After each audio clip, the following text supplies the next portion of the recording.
Merhaba. Bugünkü yayınımızda size DEP'le tanışma hikayemi anlatıyor olacağım ama öncelikle tabii ki DEP'le ilgili kısa bir açıklama geçmek istiyorum. DEP nedir? Dikkat eksikliği ve hiperaktivite bozukluğudur. Kısaca DEP deriz. İngilizce olarak karşınıza ADHD olarak çıkar. Özellikle son yıllarda sosyal medyada da karşımıza çıkan noktalardan biri. Beyinde sinir hücreleri arasında sinyal ileten sevgili nörotransmitterlerden dopamin ve nöropinefrin seviyelerindeki dengesizlik aslında DEP ile ilişkilendiriliyor. Dopamin konusunda ilerleyen yayınlarda mutlaka değiniyor olacağım. Çünkü sağ olsun kendisi bu tiyatronun başrol oyuncusu bizzat kendisi. Hala nedeni araştırılıyor olsa da çalışmaların büyük çoğunluğu aslında genetik aktarımla devam ettiğini ileri sürüyor. DEP son günlerde neden bu kadar gündemde? Aslında kısaca onu da bilmek bence önemli. Popülasyona baktığımızda yapılan en son çalışmalarda dünya genelinde özellikle çocukların yaklaşık %5 ila 7'sinde, yetişkinlerde ise %2,5 ile 5 aralığındaki bir oranda DEP teşhisi koyulduğu bilinmekte. Tabii ki bu gerçek bir oran mıdır? Şaşırtıcı olmayabilir. Nedenini az sonra anlatıyor olacağım ama tabii ki yaygınlık bölgeye göre, çalışmanın yapıldığı alanlara göre de değişkenlik gösteriyor. Şimdi aslında çocuklukta DEP teşhisi alan birçok kişi, yaklaşık %60'ı yetişkinlik dönemlerinde de bu sıkıntıları yaşamaya devam ediyor. Burada bir sıkıntı yok. DEP teşhislerinin yaklaşık %40 civarında olanı şiddetli olarak değerlendiriliyor. Belirtiler arasında ne var dersek dikkatsizlik var en belirgin olanlardan. Hiperaktivite var, işte aşırı hareketli olmak gibi.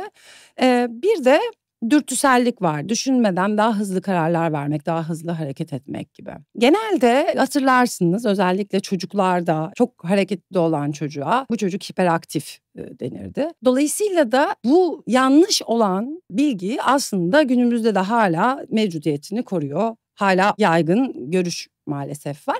Tabii ki aslında çok boş da bir görüş değil. Çünkü DEP'in geçmişine baktığımızda ilk tespiti bir İskoç doktor yapıyor yaklaşık 1700'lü yıllarda. Ama Amerikan Psikiyatri Birliği DEP'i yaklaşık 1960'lara kadar zaten tanımıyor resmi olarak. Defalarca güncellenen onların meşhur DSM el kitaplarıyla beraber en son versiyonlarına yaklaşık 1980'lerde ulaşıyor. 1980'lerde de artık tanıyı hiperaktiviteli ve hiperaktivitesiz olarak dikkat dağınıklığına ayırıyorlar. Hala tam teşhis bulunamamış yani. Ancak 1987 yılında son güncellemeyle birlikte günümüzde kullanılan ismine kavuşuyor. Yani dikkat eksikliği ve hiperaktivite bozukluğu gibi. Yani düşünsenize ben 45 yaşında DEP teşhisi almış bir bireyim. Bakıldığında çocukluğumda teşhis edilebilir miydi? Bence yani kesinlikle tespit edilebilirdi. Ama yani tespiti ve Psikiyatristler Birliği tarafından tanınması bile benden daha genç. Dolayısıyla zaten mümkün değilmiş böyle bir teşhisi almam. Hala oran erkek çocuklarında daha yüksek olduğu düşünülüyor. Bunun temel sebeplerinden biri az önce bahsetmiş olduğum bu rahatsızlığın her zaman için hiperaktiviteyle birleştirilmiş olması. Çünkü erkek çocuklarında en fazla ortaya çıkan dürtü hiperaktiviteyken kız çocuklarında aslında tam tersi bir durum var. Yani beyinsel hiperaktivite devam ediyor. Dikkatsizlik, odaklanamamak gibi durumlar devam ediyor. Ama asıl davranışsal model olarak kız çocuklarında tam tersi bir etki var. Yani daha çekingen, sosyal ilişkiler kurmak konusunda biraz daha sıkıntı yaşayan, işte daha sessiz oldukları için de erkek çocuklara kadar kolay fark edilemeyebiliyorlar. Hala çocukluk yaşlarında teşhis alamamış birçok da yetişkin var. Mesela ben yaklaşık 44-45 yaşında DEP'le tanıştım. Çok böyle can alıcı bir hikayemiz vardı. Çünkü DEP'in aslında hayatımıza sunmuş olduğu birçok belirti tabii ki bu kadar ileri yaşlarda artık sanki bizim bir parçamız haline geliyor. Yani ben böyleyim. Zaten herkes nasıl ki diye düşünüyorsunuz. Ben nasıl bir yola çıktım?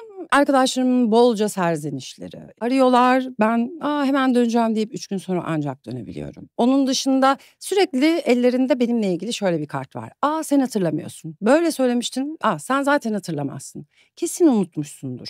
Ya bir noktada artık alıyorsunuz. Zaten evet. Ben unutmuşumdur yani bu çok normal bir şey.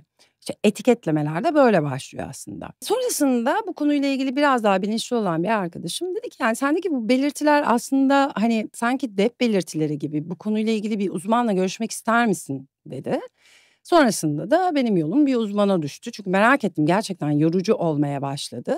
Onu da ayrıyetten anlatacağım. Yani hayatımın bir kısmına kadar evet bunlarla yaşadım ama acaba son 2 yıldır ne değişti hayatımda da bunlar böyle sanki daha su yüzüne çıkar hale geldi. Tabii ki hep şöyle diyoruz, yani hayatım çok yoğun.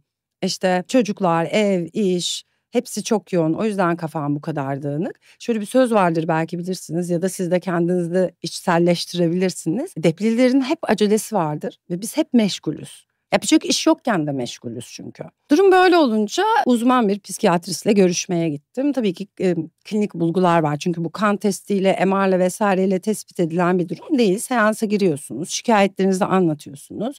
İşte o var mı diye soruyor, bu var mı diye soruyor. Bir soru işareti oldu doktorumda. Çünkü şöyle, hani o var, bu var, o da var, ondan da var, bundan da var. Ama sorduğu başka bir soru var. Depresyonda mısınız? Hayır. İşte uyku probleminiz var mı? Hayır. Başarısız ilişkiler var mı?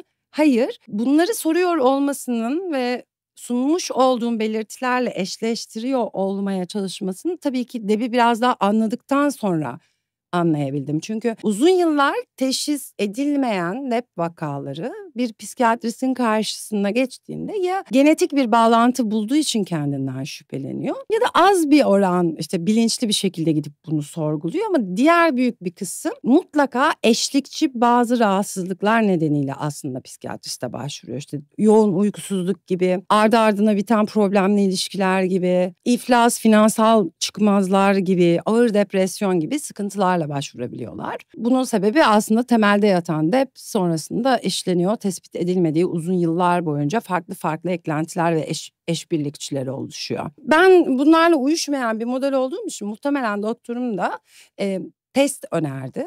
Hani bir testle desteklemek istedi. Olayın en komik kısmı bu. Çünkü bir test önerdiğinde tabii ki hani başarılı bir eğitim hayatı geçirmiş bir birey olarak, hala işte o eğitim bu eğitim, hala eğitim almaya doymamış biri olarak, işte bolca kitap okuyan biri olarak vesaire, tabii ki ben muhteşem bir özgüvenle o testten geçeceğimi düşündüm. Ne gerek var ki, ben o testi zaten geçerim falan havalarında. Doktor bey de sağ olsun dedi ki yani bunun akademik başarıyla alakası zaten yok. Yani depli olup akademik olarak çok başarılı birçok kişi var. Dolayısıyla hani bu bağlantı değil, ama sizin anlatmış olduğunuz belirtileri destekleyecek bir bulgu. Bilmiyorum, hani aranızda bu teste giren var mı? İnanılmaz. Yani ben gerçekten büyük şok yaşadım. Bir de aynı gün oldu ve hiç araştırma fırsatım olmamıştı. Akıl almaz bir derecede. Yani o ekranda dönenlere yetişmem mümkün değil. Onları aklımda tutabilmem mümkün değil. Çıktığımda şunu düşündüm. Ya bu testi geçebilen insanlar var mı? Yani varsa ya da ben ne yaşıyorum? Nitekim doktor beyin karşısına çıktı. Bu kadar yüksek orandaki bir dikkatsizlik diyebiliriz, ama hemen orada yani bunu dikkatsizlik olarak da adlandırmamak lazım. Aslında şöyle, sürdürülebilir dikkatimizde bir problem var bizim. Yani odaklanamıyoruz. Yoksa her şeye dikkat edebiliyoruz. Doktorumun deyişiyle ormanda yaşasam aslında çok şanslıyım. Yani çünkü oradaki kuş sesini duyuyorum. Ya da mesela bu kaydı alırken şu anda klimanın performansını duyuyorum. İşte bilgisayara basılan klik düğmesini duyuyorum. Kettle'ın sesini duyabiliyorum. Ama artık bu duyduklarımı yönetmekte ve tek bir noktaya odaklamakta daha başarılıyım sadece. Bunu yönetmeyi öğreniyorum. Dolayısıyla farklı bir noktada farklı dep türleri var. Yani bunlar dikkatsiz tip dedikleri, yani az önce de açıkladığım gibi odaklanmakta zorluk çeken ağırlıklı olarak dep türü var. Bir diğeri hiperaktif ve dürtüselliğin ağır bastığı bir dep türü var. Bir de kombine tipte var ve kombineler bu orana göre daha azınlıkta ve evet tabii ki yani onu seçmem lazımdı mutlaka. O özelliğin bende olması gerekirdi. O yüzden ben kombine tipte bir dep teşhisiyle doktorun kapısından çıktım. Tabii ki bir ilaç tedavisi ve ilaç protokolü önerdi. Şunu söyleyebilirim. Belki bu teşhisi almış olanlar varsa dinleyenler arasında, öyle tahmin ediyorum ki birçoğunun aklında da bu teşhisi aldıklarında gelen ilk soru oydu. Şayet çocukluk yıllarında ya da çok daha genç yaşlarda bu teşhisi almış olsaydım hayatım nasıl seyrederdi? Çünkü şunu anlıyorsunuz. Sessizlik mümkün bir şeymiş. O beyninizdeki orkestra susuyor. panayır alanı değil artık ortalık. Şey gibi düşünün, hani gözlüğünüzde bir sürü parmak izi varmış ve siz bunu normal zannediyormuşsunuz. Biri böyle geliyor, elinizden gözlüğü alıp böyle camını siliyor. Bir daha takıyorsunuz. Nasıl yani falan olduğunuzu düşünün. Tam olarak o hissiyat bence. Sonuç olarak serüven böyle başlasa da bence sonrası çok daha böyle eğlenceli ve keyifli ilerledi. Çünkü tabii ki bir depli olarak hiperfokus moduna geçtim. Bu yayın boyunca biz aslında depin ne olduğuyla başladık ama o kadar güzel yanları ve o kadar güçlü yönleri var ki. Ya gerçekten özeliz. Sadece çok uzun yıllar boyunca olmadığımız şeylerle etiketlendiğimiz için hepimizin içinde böyle bir kırılmış kalpler vesaireler var. Arkadaşlar yok öyle bir şey. Biz yalnız değiliz. Depliyiz ama çok güzeliz. İlerleyen bölümlerde bolca sohbet edeceğiz. Sevgiler.